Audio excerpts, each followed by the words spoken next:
Welcome to the Warship Tactics Podcast, episode 63, Chase, Run, Kite. I'm your host, Maddminister. In the Warship Tactics Podcast, I discuss tactics and tips to help you improve your World of Warships gameplay. Now let's jump into the action. Chase, Run, and Kite. Those are three things that all of us have done in World of Warships. Some of us have done it at the right time, some of us have done it at the wrong time, but we all have done it right and wrong, and for the right or wrong reasons. Now, you all may be thinking about chasing, running, and kiting kind of are the same thing. It just depends on what ship you are in that chain. Whether you're the chaser, the chasee, whether you're the runner or you're chasing the runner, or you're the kiter or you're chasing the kiter. I'm speaking of this. We're going to cover a lot of those, but mostly it's more about what I'm talking about here is when to do what. Because sometimes chasing, running, or kiting, we choose the wrong time and it hurts the team and it hurts our chances to possibly win a game, or maybe it just hurts our chances to get that last little bit of damage in or to make the best of a bad situation. Um, there's times for all of it. There's times when you want to chase certain ships. There's times when you don't want to chase certain ships. There's times when it's just time for you to turn your ship around and run because you know that you just need to stay alive and win the game. There's also a time when you find yourself in a position to kite a ship to either kill it with the ship that is probably has less firepower, less armor to this. Think the cruiser battleship dynamic here, but that's not the only dynamic where the kiting aspect comes into play.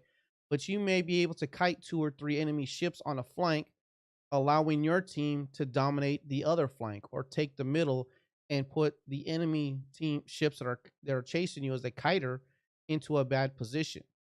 But it all determines on the situation we choose to do these in. Now, if you find yourself doing the running or the kiting like 5 minutes into the game, unless you're a destroyer, you're probably not doing it right. You notice I didn't say chasing. Actually, you can chase at the very beginning of the game, and a lot of that is destroyer on destroyer play, and that is a bad choice. So let's talk about chasing. Um, we all, most of us, actually probably all of us, always get that feeling of I'm going to kill this ship. And a few streams ago, I actually had myself in this position where I just was going to kill a ship and I was chasing it a little bit, thinking I could kill it. And the kill never came because of my bad gunnery skills and just RNG wasn't on my side. And I took the chase too long. And sometimes it's good to chase a ship though. We'll take like a gunboat destroyer catches like a shimakaze out of position, and you want to get it killed, and it's in its detection range. You don't want to let it go. It's mid game, early game. You just need to chase it and get it killed. Be done with it. That's an example of a good time to chase a ship.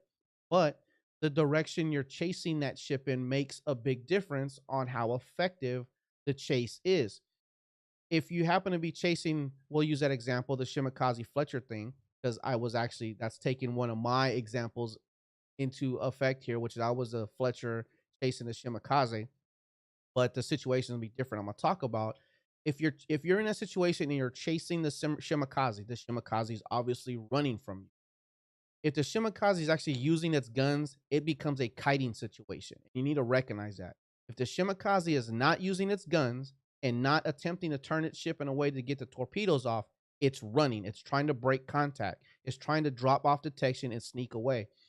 So if you're in that position of chasing that Shimakaze and that Fletcher, and you notice that the Shimakaze is either running parallel to the enemy lines or maybe even diagonally away from his friendly ships, then you might want to continue the chase as long as you're not leaving yourself open to being cut off from the friendly fleet. If that Shimakaze is running toward its friendly ships, you're going to get to a point where you need to break off the chase. You need to determine when the time has come for you to give the chase up, save your ship, come back for another go. In that situation, the Kamikaze was running for, this is more like an offensive maneuver for the Shimakaze, believe it or not purely defensive. If it's trying to get you to chase it toward its enemy fleet, that can actually be considered a form of kiting, although it's not using its guns or torpedoes, and it's just kind of weaving and bobbing and weaving back and forth, trying to get toward friendly lines bringing you in range of its friendly fleet, therefore putting you in danger. So you got to recognize that. Sometimes a chase is good, sometimes a chase is bad. We see this a lot with battleships going after cruisers down the 1, 2, 3 lines or the 8, 9, 10 lines of maps. For whatever reason it is, they see dead red because they know that cruisers have larger detection circles, especially when they're firing their guns, and they can see them farther off. Plus, the battleships have these longer range guns that can do a lot of damage at longer ranges, unlike the destroyer versus destroyer or destroyer versus cruiser situation. Battleships will tend to chase the cruisers to the edge of the map, to the bottom of the map, or off to the sides, and totally remove themselves from the main part of the fleet battle. And in essence, they were chasing the ship, trying to get it killed, didn't get it killed soon enough, and didn't realize when it's time to break off the chase. If you find yourself passing the capture points and find yourself going into the opposing fleet's on locations, continually heading either south or north, depending on which direction you're going to the J line or the A line. There's a point when you get there that you need to just turn around and get back into the fight. Let that ship go and border hug for a while and let it get to the point where it feels more comfortable, moves back or joins the fleet up. But don't overextend yourself and open yourself up to a lot of bad things. What happens is you'll see. I don't understand what this is. It's like battleships are like elephants. They're like got this herd. One goes in one direction, and the rest want to follow. And I notice that happens a lot on the 1, 2, 3, 8, 9, and 10 lines, heading either north or south to the J or the A line, and they drag themselves out of the main battle. Now, if you say something in chat, you hear that, well, have you ever heard of range? I can shoot 20 kilometers. Yeah, but can you hit anything at 20 kilometers? Because you even see super unicorn players have trouble landing consistent shots at max range for battleships. Even Yamato players with that great Sigma value. I've talked about this before. If you're so far away, you're not a physical threat, then you might as well not even be at. So the chase is very important to understand when it's time to break it off. Or the other case is when it's time to continue the chase. Sometimes you just need to stay in the chase to kill a dangerous ship that's isolated and damaged, or maybe it's waiting for damage control cooldowns or whatever. This case tends to be battleships a little bit. If you're a high rate of fire cruiser, or there's two of you, or two cruisers or more chasing a battleship that you've been pounding and pounding and pounding, and you obviously know the battleship is running slash kiting, continue the chase. If you've been keeping track of when it puts fires out, did it have multiple fires to put them out, and you're boom, boom, boom, boom? Well, you need to get those fires lit again. You need to continue the chase because the fires are more dangerous percentage wise to battleships than they are to cruisers and destroyers.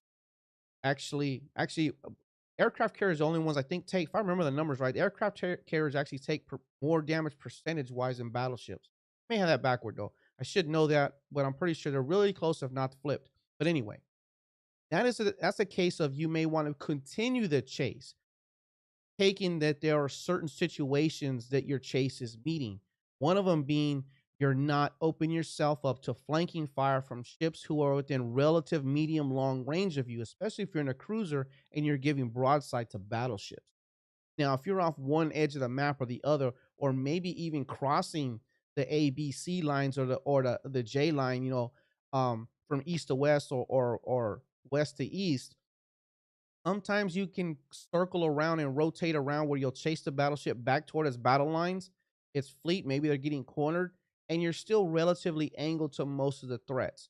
If you see that, continue the chase, but don't charge into it. Keep your distance at a relatively safe distance for the ship that you're in. A cruiser, when you're chasing, you can't really stay at maximum gun range. You need to stay about 1.5 kilometers inside of the maximum gun range of that ship due to it moving away from you. It'll just make the shots a little easier to land. So that is the case of the chase possibly being okay to continue. Now, if you are running can be a tactical maneuver. Running makes running different from kiting, as I should say, is when you're running, you're not using your guns. And if you're in a ship with torpedo capabilities, you're not even trying to maneuver your ship in a way to get the torpedoes off. What you have in your mind is that you are moving at max throttle away from the threat, trying to get out of your surface detection range and dropping off detection. That is running. The reason you choose to do that is what the important part is. Just because it's the beginning of the game, there's 5 or 6 ships. You've moved into gun range and visual detection range of the enemy fleet. Everybody fires their first salvo. Turning your ship and running at that point is a bad idea. Okay, running at that point is there's two things going to happen. One, you're going to open up broadside your ship and risk losing your ship outright. Two, um, why would you turn your ship mid battle and run away and extend the distance where you can't support the friendly ships that may have stayed there? The worst thing that happens when that goes down is the lemming action.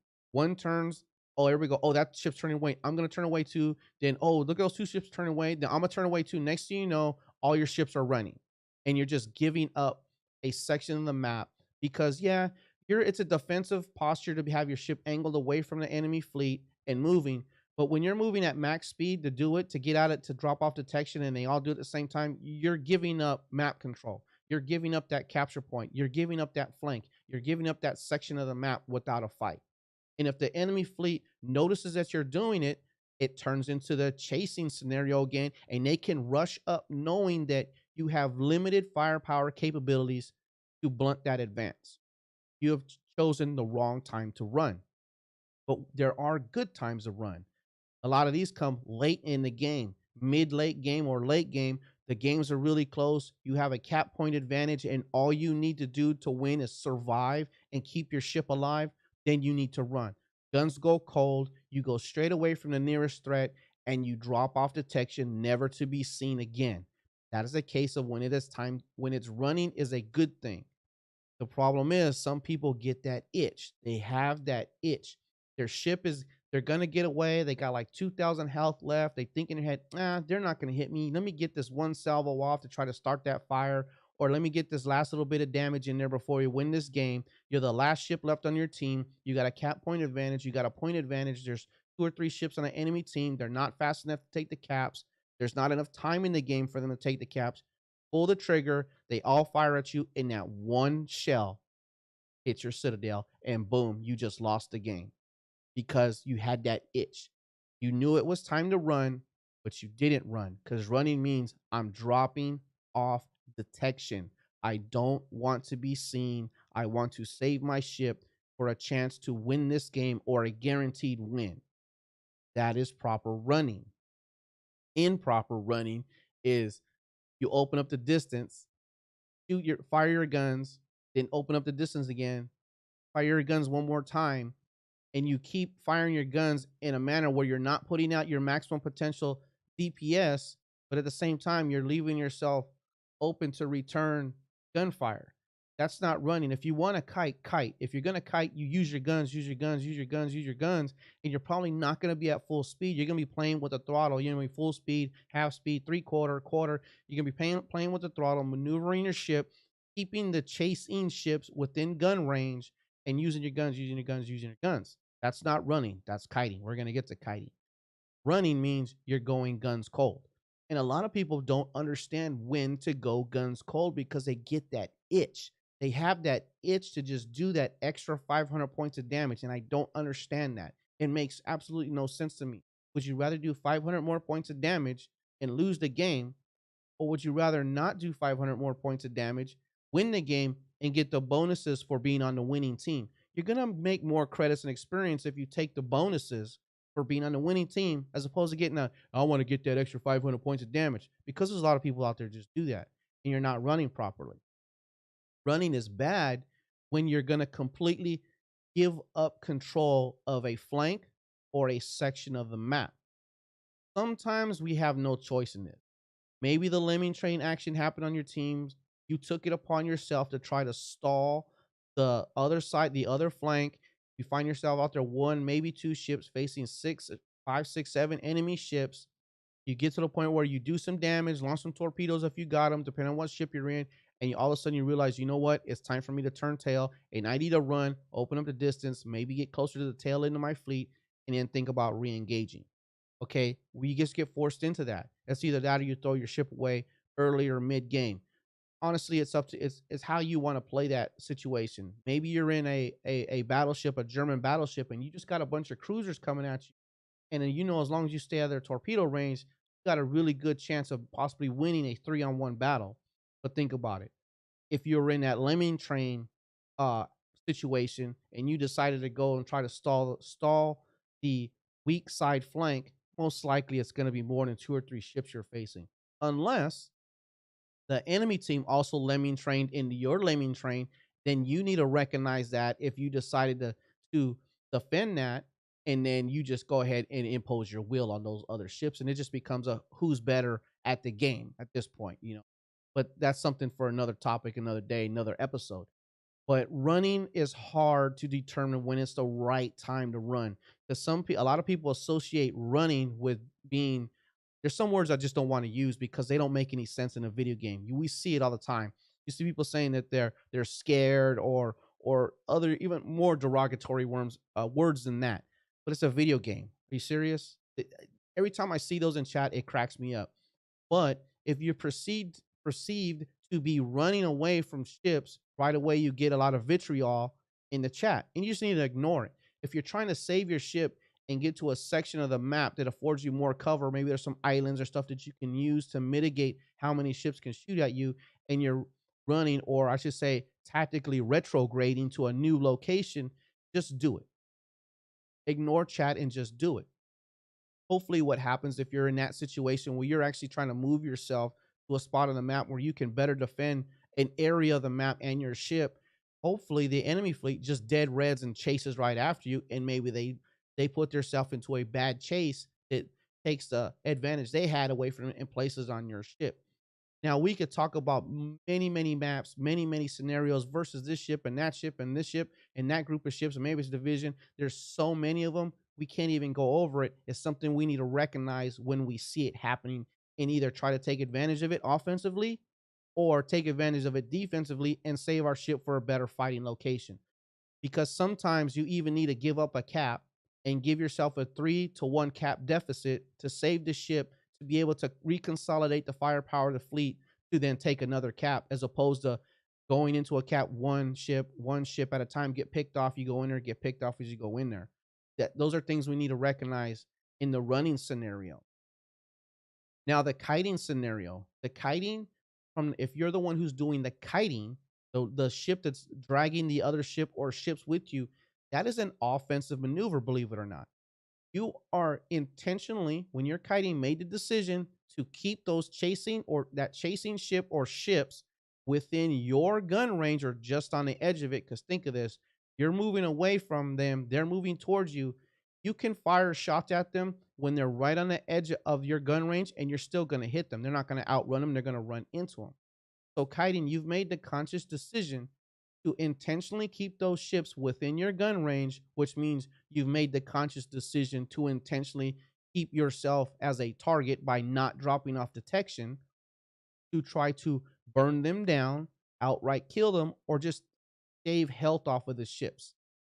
The really good kiting players know that if I'm in a cruiser kiting a battleship or other cruisers or whatnot, I start a fire, there's more than one target. As soon as I start a fire, and it's a battleship in particular, I'm going to index to another target, try to start another fire. So hopefully they'll let that fire burn full duration. You index around, because if you keep firing at a ship in a kiting situation, and this doesn't go just for kiting, you set a fire in a battleship and you keep firing at it with HE and you set another fire, you're going to put it out. Now, if your intention is to force damage control and then start another 2 or 3 fires, fine. But if you're in a ship that's not reliably able to start fires, you might want to, if you get one, let it burn on the ship. Switch to a target. Now, I know fire damage can be healed back 100%, but it's a psychological thing for a lot of players, and a lot of players probably don't even know that. They don't even know they can heal fire damage and flooding damage for that fact back 100%. But it's a psychological thing. You fire at a ship, say it was at 2/3 health. You start a fire, gets it down to 1/3 health. The psychological thing for that player is, man, this guy's focus firing. I'm gonna slow down and I want to open up the distance. And man, maybe I don't want to continue this. And then another ship moves in. That is the kiting maneuver. You'd be surprised on how often that will work on players in this game. It's just all psychological because they kind of lose the knowledge of the mechanics of the game, which can overcome certain situations. Now, if you run into those players who just know mechanics, like those Unicum, Super Unicum players, those really good players, you're just in for a fight at that point. Um, so kiting can be used offensively. You can also use kiting to not necessarily get you better shots on the enemy fleet or ships that are chasing you, but if you pay attention to them and you fully think that they are focusing you, you can kite ships into the gun range of friendly ships. Let your fleet know, hey, I got these ships coming, chasing me, or just ping the map where they start seeing ships come in. And I'm telling you, when players, even the lesser skilled players, when they see ships giving them full broadside at this point in the game, most people are gonna switch fire to those easier targets. Most players are gonna do it. Some are just gonna be focused on the ships they're shooting at. But you can kite enemy ships into bad situations. Again, it's an offensive tool if used properly. And most players who are chasing a kiting ship don't realize that they're being kited into a crossfire or a bad situation. They're going to stay focused on the ship they're trying to kill, especially if you've been exchanging salvos for maybe a minute, minute and a half, and they're getting frustrated. They're like, I'm going to kill this ship. Next thing they know, you've kited them all the way into your spawn location, and now they're looking at 2, 3 battleships that have their broadside. Guess what? They have no place to go. They're stuck. They have to turn into those ships, and now they can't turn away. You have kited them into a bad position, which they chased you into a bad position, and now they can't run unless they're going to give up their ship or possibly put their ship in an even worse situation, which is giving broadside. So is definitely an offensive weapon. Kiting is also a aggressive defensive weapon too. If you have certain ships, like think Russian cruisers, um, because of their armor schemes, and Japanese cruisers for this matter, because of their armor schemes, they can kind of survive through an extended period of a kiting action versus certain ships. Now, ships that put out stupid fire damage, like think Royal Navy battleships, it may give them problems. But because of their high muzzle velocities and their gun arcs and their range of their guns, that range becomes a very strong defensive tool, and they are very effective kiters, along with the Japanese cruisers, because Japanese cruisers have 10-kilometer torpedoes, and now the Zao, the Zao even has a shorter set, but you get like the Mogami, it's a tier 8 cruiser. It's got 15 155 millimeter guns. It's a fire starter, but it has 10-kilometer torpedoes. If you play with your throttle enough and you know how to mask when you're going to put those torpedoes off, because the rear firing arcs are a lot better than front firing arcs, you can surprise a lot of ships, which makes kiting an offensive tool. Which brings us to, how do we know when to do what? And I kind of touched this on chasing and running, but kiting, sometimes if you find yourself outnumbered, you want to kite for a little while to see if you get some lucky damage output, or maybe you get to the point where you notice that those ships that you're trying to kite are smart enough to realize what you're trying to do, and they stop the chase, they switch targets, and they make it obvious that they're going to move in a different direction. Well, then you just continue your kiting and you just move and open up the distance, reconsolidate with your fleet if you want to. Some ships are very good lone wolfers. Think like the Atago. The Atago is a very good ship to lone wolf in this situation. And you can make that decision where you will just turn the kite into, I'm going to run back to my friendly fleet because they're not chasing me anymore, and then rinse and repeat. Kiting is easy to detect from a chasee's point of view, because the ships are going to be using their guns. They're going to be constantly opening their ship up, try to get the front guns into the fight in between salvos of your ship.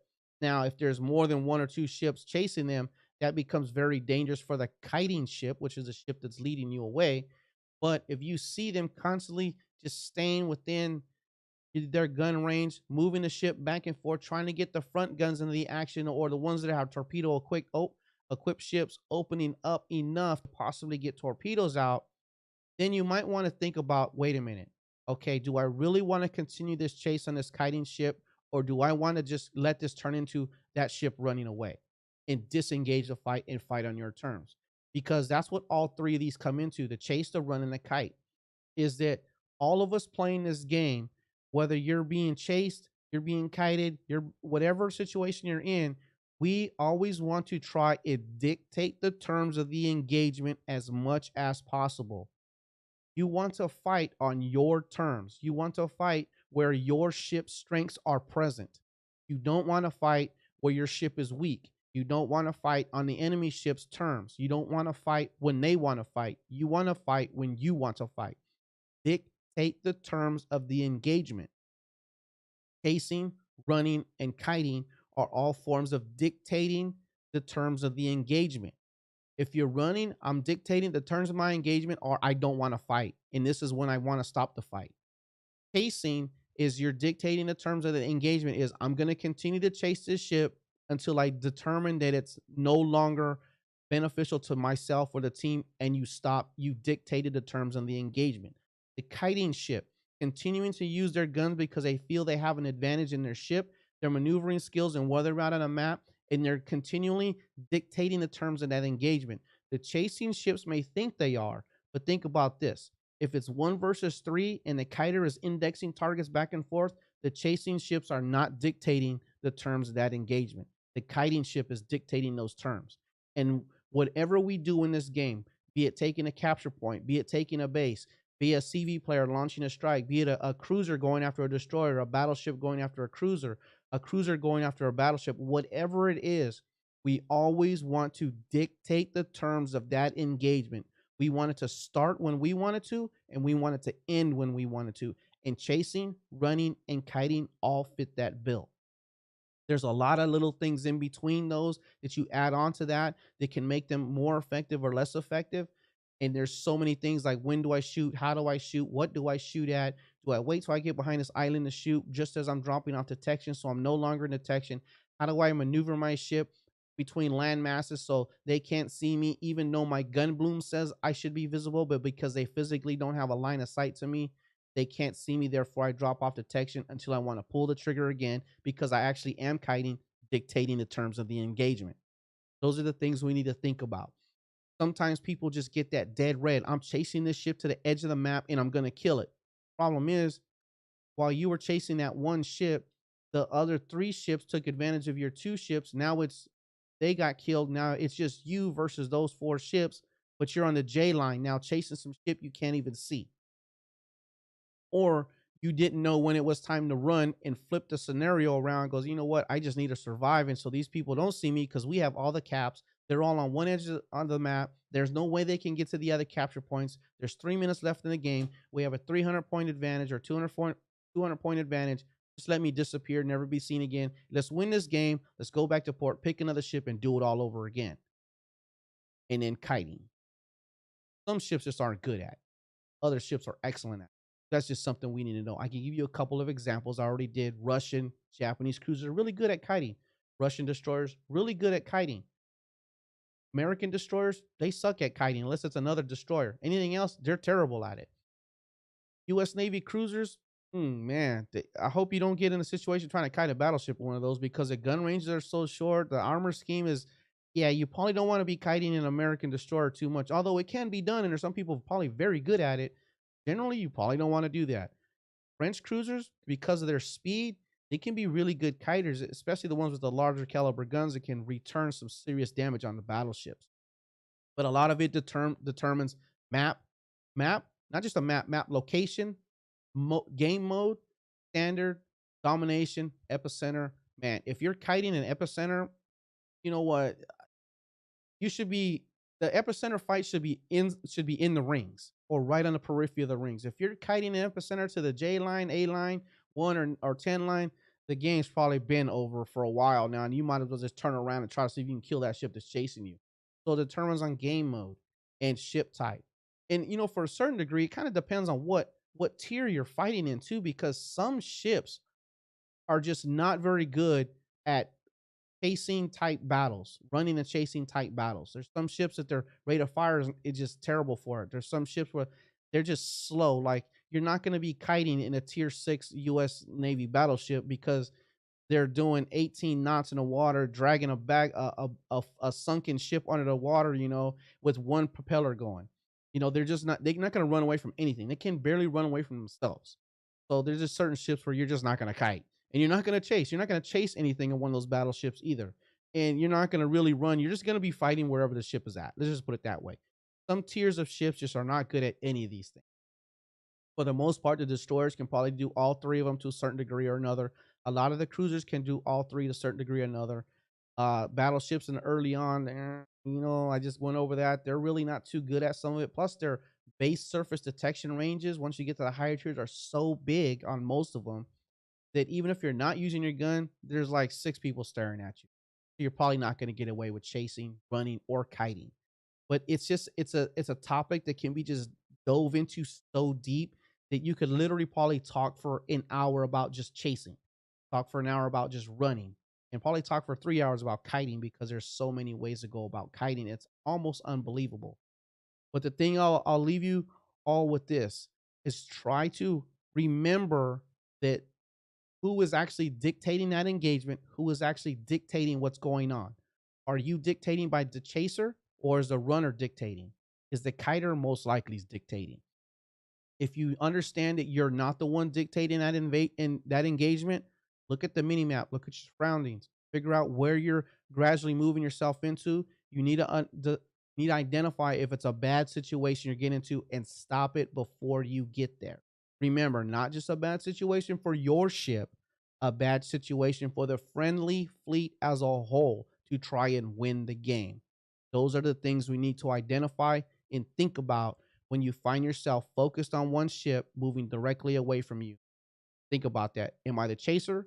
Am I the runner? Or am I the kiter? Or am I being kited? Because you're in the chasing position and giving it up pretty bad. So let's just try to think about that and think about some of the games you've had where you've had yourself drug into a bad situation. Just have it in your mind.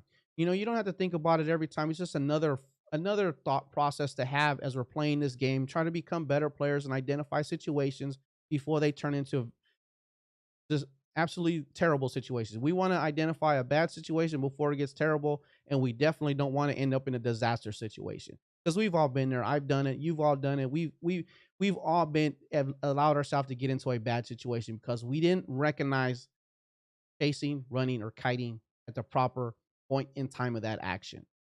So with that being said, I say it all the time. Sometimes some of these things are too much to think about. At the end of the day, World of Warships is a video game meant for entertainment. Have fun with it. Don't turn it into a game. If you're not having fun with it, hey, put it down for a while, put it away, go do something else, and come back to it later when we're having fun. Because unless you're getting paid to play it for some reason, and nobody here has said anything yet, it's for entertainment. Don't turn it into a job. Don't turn it into this exercise, this mental exercise that's not relaxing, because that's not the point of a video game.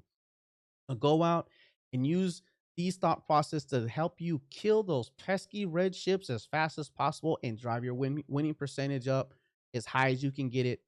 Most importantly, do it while you're having fun. Come and join the World of Warships North American Community Discord. The Discord server was created for the North American community to come together and help each other grow as a community and to become better players. You'll find a link to the North American Discord server in the show notes and at the top of the main page of the Warship Tactics website. For those of you watching this on YouTube, the YouTube version is released 2 days after the audio-only version is released on Mondays. The podcast is the main distribution for the show, not YouTube. YouTube is just a secondary platform. You can subscribe to the podcast on Apple Podcasts, Google Podcasts, Stitcher, and over 30 other podcatchers on both iOS and Android. Go subscribe to the podcast. A final thought. As I've dipped my toes into the world of live streaming, Facebook for me, I've noticed it's become a new tool for improvement. I know we can enable replays in a client and go back and watch the games looking for a missing piece of information that will take our game to the next level. But I found the live stream to be vastly more useful for me. Talking about what I'm doing or trying to do, not just thinking it, seems to point out more flaws in my plans, and I'm good with that. It's helping me more. Even talking with those of you who drop in helps to clarify the situation in the game for me. One of you even said he thought about live streaming, but was thinking it would be more work than fun. I used to think the same thing. I was wrong.